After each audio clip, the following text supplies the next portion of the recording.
পাবনায় বিএনপির নেতা শামসুল খানের উপর সন্ত্রাসী হামলার প্রতিবাদে বিক্ষোভ মিছিল ও প্রতিবাদ সভা করেছে স্থানীয় বিএনপি নেতাকর্মী ও এলাকাবাসী। বুধবার বিকেল থেকেই উপজেলার কৈটলা ইউনিয়ন পরিষদের সামনে উক্ত প্রতিবাদ সভা অনুষ্ঠিত হয়।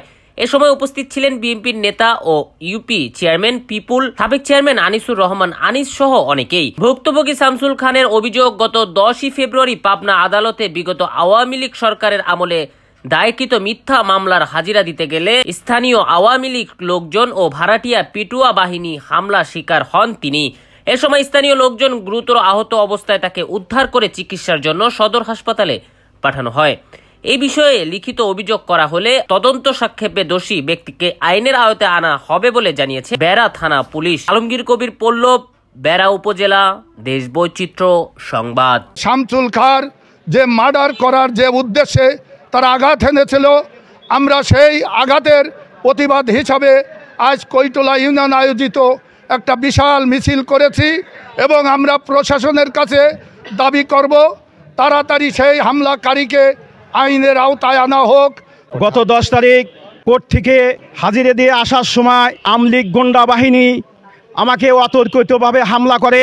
এই হামলার সাথে জড়িত কৈটলা ইউনিয়ন 9 নং আওয়ামী লীগের কৃষক দলের সভাপতি মোহাম্মদ আরশেদ আলী শেখ, নুরুজ্জামান এর যে সন্ডা বাহিনী, এই সন্ডা বাহিনী দ্বারা আমাকে এরা হত্যার উদ্দেশ্যে মারপিট করেছিল।